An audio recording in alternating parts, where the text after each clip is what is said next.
They trafficked heroin, methamphetamine, cocaine, and marijuana. That's gonna be hard to get on. There's lots of different cartels, lots of different international mafias involved. Out in the middle of nowhere, the Coast Guard spotted something strange. An object so low in the water it looked like it didn't belong. Boarding it was a gamble. It could sink at any second. But when the hatch finally cracked open, what they uncovered left even the most seasoned crews stunned. This wasn't a fishing boat. It was something far darker, built for stealth and designed to vanish into the sea. Incredibly difficult for radar sensors to pick up. The submersibles are invisible to the point that they're offloaded. And inside it was a secret powerful enough to shock the world. Inside the Coast Guard's wildest narco sub bust. On June 18, 2019, the Coast Guard cutter Monroe came across a strange boat in the Eastern Pacific. It wasn't big, and it wasn't fast. Just a dull gray capsule moving at about 10 miles an hour, riding so low in the water that it almost disappeared into the waves. A small chase boat pulled up alongside. 2 Coast Guardsmen climbed onto the deck while it was still moving, and they started pounding on the hatch, shouting for it to open.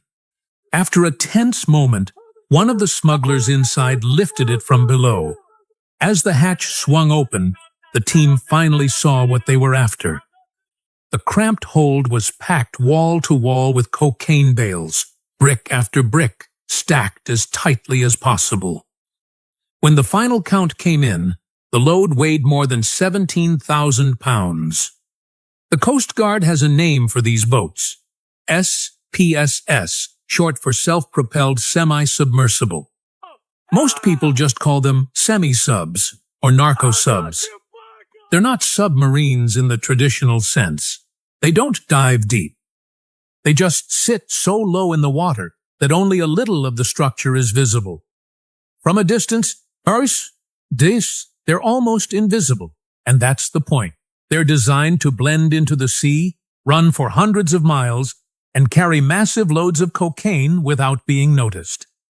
What most headlines don't explain is that these boats are also built to destroy themselves. Hidden inside every semi-sub is a simple system called a scuttle valve. The design is crude but effective. Open the valve and seawater rushes in. Within minutes, the hold is flooded. The boat sinks, and the drugs go with it. It's why boarding teams always move so quickly.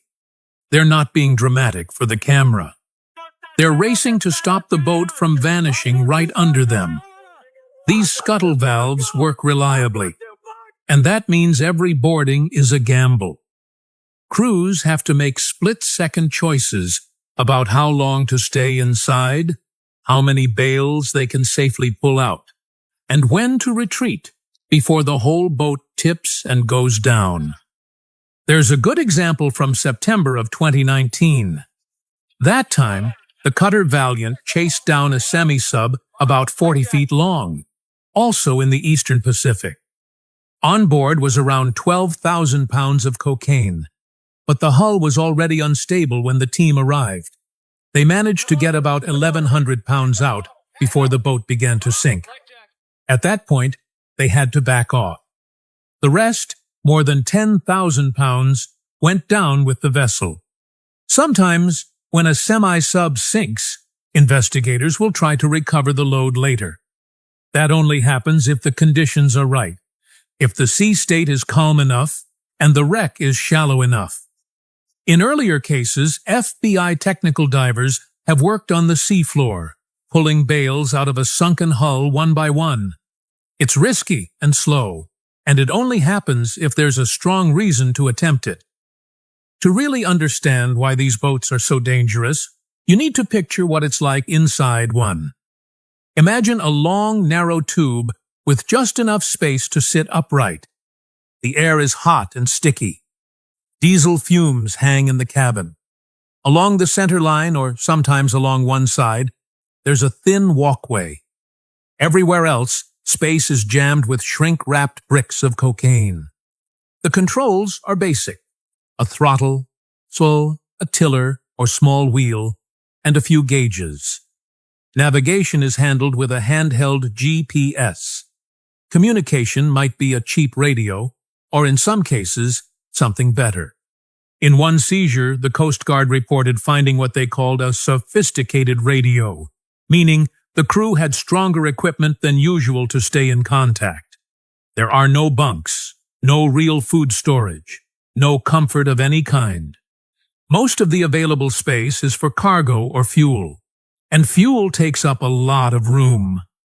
Engines pushing against constant drag burn through diesel fast, so the boats often carry extra tanks or flexible bladders just to make the run.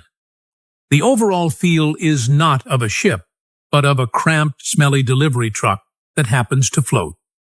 And these cases aren't limited to the Pacific. On March 22, 2024, a Coast Guard law enforcement detachment was deployed on the Navy cruiser USS Leyte Gulf in the Atlantic. They intercepted a semi-sub there, too. Navy photos show the cruiser, the helicopter overhead, and the Coast Guard boarding team working the target. It was the same kind of scene you saw in the Pacific 5 years earlier. Sometimes the danger isn't water, it's air. In March 2023, the Colombian Navy stopped a semi-sub about 50 feet long in the Pacific. Inside, they found 50,800 pounds of cocaine. They also found 2 crewmen dead and 2 others barely alive. Colombian officials explained that the men likely inhaled toxic fumes from a fuel leak. No shots fired, no chase, just poison air in a sealed tube. Another case shows just how cramped and slippery these boardings can be. In November 2023, the cutter Washe boarded a semi-sub carrying more than 5,500 pounds of cocaine. That day, the boarding team had to deal with the reality of a low, slick deck, a tiny hatch, and almost no space to stand. They had to control the crew, secure the space, and keep the boat afloat long enough to search. The scale is staggering. A single semi-sub can carry thousands of pounds in one run. That's why stopping just one matters. In the summer of 2025, the Coast Guard announced its largest single offload ever. More than 76,000 pounds of seized drugs at Port Everglades. That total came from a string of interdictions in the Eastern Pacific and the Caribbean, some of them semi-subs and others fast boats. Seeing bales of cocaine stacked inside answers one question, but it opens another. How do you even build a machine like this in the jungle? The answer lies in a hidden supply chain, makeshift shipyards, and a kind of rough engineering that's evolved year after year. How cartels secretly build narco subs. If you've ever wondered where narco subs are born, the answer isn't a shipyard with cranes and steel. It's deep inside Colombia's coastal jungle, hidden under mangroves. Follow a river far enough and you'll hear it. The thump of a generator, the scrape of tools on wood. Step through the trees, and you'll see a secret boatyard. Canvas tarps strung overhead, planks laid across mud, and long fiberglass molds taking shape. These aren't fishing boats. They're the start of vessels built to slip cocaine past patrols at sea. Every piece of the operation has to be carried in by hand or floated in on small craft. There are no roads leading to places like this. A truck hauling fiberglass cloth or fuel drums would be spotted in minutes. So everything, wood frames, resin barrels, radios, batteries, comes in the same way food and fishing gear does, blended into normal river traffic, hidden under tarps, mixed with supplies no one questions. By the time the parts reach the yard, the canopy overhead makes sure satellites and planes can't see the shine of fresh fiberglass. Boats here don't start as one clean piece. Crews often build sections separately and stash them under trees. When the time is right, those parts get hauled to a creek and joined together. That way, the final assembly happens far from curious eyes. Colombian and Ecuadorian authorities who have walked into these camps later describe the same things over and over. Unfinished hulls resting on logs, spare diesel engines tucked under tarp shelters, fiberglass dust coating everything, and hammocks strung between trees where workers sleep. The boats that emerge from these jungle clearings generally fall into two groups. The first is the low-profile vessel known as an LPV. Picture a long, narrow boat that sits so low in the water you might mistake it for driftwood at a distance. Only a thin strip of hull and a tiny cockpit rise above the waves. That low stance isn't cosmetic. It's intentional.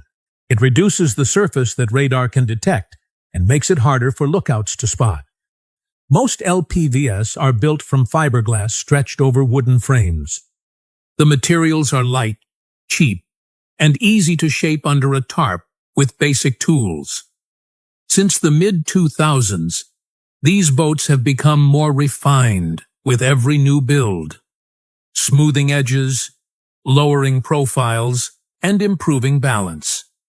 The second group is more advanced, the self-propelled semi-submersible, or SPSS. These sit even lower than LPVs.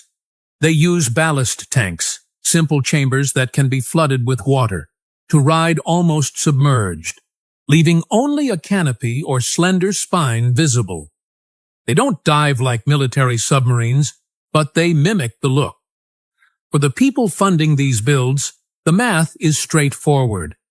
A semi-sub or LPV might cost $1 to $2 million to put together. That's expensive compared with a fishing boat, but cheap compared with commercial ships. And the payoff dwarfs the cost. Even a modest run carries thousands of pounds of cocaine. Some of the larger hulls have carried 10 tons or more. A single successful trip pays for the boat, the jungle yard, and the crew's wages many times over. With numbers like that, losing a few boats to patrols or scuttling isn't a disaster. It's just part of the business model. But while the design serves the financiers, the ride is brutal for the crew. Inside, the space is hot, damp, and suffocating. Fiberglass hulls sweat in the heat, dripping condensation. Diesel fumes fill the air. Fuel sloshes in flexible bladders tied down along the walls. Ventilation is poor, so oxygen thins while carbon monoxide builds. Men sleep on thin mats over tanks or curl up between bales of cargo. Food is dry and simple. Water is rationed carefully. Runs can last days, sometimes weeks. By the end, crews stagger out, pale and coughing, if they make it at all. Some builds, though, prove that these aren't just crude jungle toys. In July 2010, a raid near the Colombia-Ecuador border uncovered what reporters dubbed a super sub. It was 74 feet long, diesel-electric powered, wrapped in carbon fiber and Kevlar, and fitted with a proper conning tower. It wasn't designed to just ride low. It could dive deeper and stay hidden. Authorities estimated its range at about 6,800 nautical miles, or roughly 7,800 miles. That's the kind of endurance you expect from professional shipyards, not tarps in the jungle. Photos showed neat wiring, clean plumbing, and serious battery banks. Size has only grown since. In May 2023, Colombia's Navy reported the largest semi-sub it had ever intercepted at sea, 98 feet long and 10 feet wide. Boats like that require skilled laminating, precise molds, and teams that know how to align sections so the hull tracks true in rough seas. Bigger boats mean more fuel, more cargo, and longer endurance. But none of that extra space goes to comfort. Every new cubic foot is taken up by bales of cargo or tanks of fuel. By 2019, even transatlantic runs were a reality. That year, Spanish police seized a semi-sub near Galicia carrying about 6,600 pounds of cocaine. It had crossed from South America under its own power, proving once and for all that these boats could span oceans. Its length was estimated between 65 and 72 feet. The case told investigators that builders weren't just experimenting anymore. They had mastered range, balance, and trim well enough to reach European waters undetected. The core materials behind these builds explain why they spread so quickly. Fiberglass dominates. It doesn't rust, it's quiet to work with, and it's easy to repair. Builders lay cloth over wooden ribs, wet it with resin, and keep layering until the shell is strong. If a panel cracks, they sand it and patch it with more cloth. Paint hides repairs and helps match the water's color. Diesel engines, often second-hand, provide the push. A single prop shaft drives the boat. Batteries power radios, pumps, and lights. A bilge pump or drain valve empties water when they want to ride higher. Nothing is elegant. Everything is functional. Electronics are basic, but enough. A GPS unit, sometimes two, guides the course. Marine radios connect to support boats. A satellite phone is often tucked away in a plastic bag. Larger hulls carry duplicates of everything, because a failure mid-run could mean getting lost. These aren't cutting-edge systems. They're consumer gear, bought online or in stores. In 2025, Colombian authorities captured something new, their first uncrewed semi-sub. No crew, no cargo. What stood out was a Starlink satellite antenna bolted to the deck, connected to remote control gear. Reports suggested it was a test, a proof of concept. The range was estimated in the hundreds of miles, and payload potential in the thousands of pounds if fitted. Without humans on board, the design could strip out control space, fill more room with fuel, and ignore comfort altogether. This leap didn't come out of nowhere. With how advanced the subs had gotten, taking people out of the equation was the logical next move. The hidden yards and makeshift engineering explain how these boats reach the ocean in the first place. But once they slip out of the rivers and into open water, the challenge changes. The next question is how you even begin to track something designed to all but disappear. How narco subs are tracked and stopped. Narco subs aren't caught in dramatic chases. They usually start as a faint blip on a screen. Out in open water, a low shape drifts where it doesn't belong, and the first to notice are often eyes in the sky, not on the sea. The United States Customs and Border Protection runs long-range P-3 Orion aircraft. These patrol planes were once Navy sub-hunters, and now they live for exactly this kind of hunt. Crews talk about spotting lowriders, slim boats that barely rise above the waves, and then circling above them for hours. The results speak for themselves. Agency stats say that for every single hour a P-3 spends in the air, an average of 40 pounds of cocaine never makes it to U.S. streets. The Coast Guard has its own fleet overhead too. One of their workhorses is the HC-130J Super Hercules. From the outside, it might look like just another cargo plane with big wings, but inside it's wired as both a long-range patrol aircraft and an airborne command post. It can scan hundreds of square miles of water, classify every contact, and then share that picture in real time with ships below. When you hear about a Coast Guard cutter finding a narco sub, remember that 9 times out of 10, it was a Hercules in the sky passing down bearings, ranges, and coordinates to steer the ship right on to the target. The fleet has been expanding too. The 17th fully equipped HC-130J was delivered in late 2024, which means even more coverage in 2025. But even with powerful planes, someone has to make sense of all the dots. That job falls to a nerve center in Key West called Joint Interagency Task Force South, or JIATF South. Picture a command hub that fuses radar tracks, aircraft sightings, satellite data, and ship reports into one living map. Inside, staff from the Department of Defense, Homeland Security, and international partners all sit together. When a suspect track is firm, JIATF South decides who is closest, who has the right legal authority, and who can actually board the vessel. That single decision turns a radar hit into a real mission.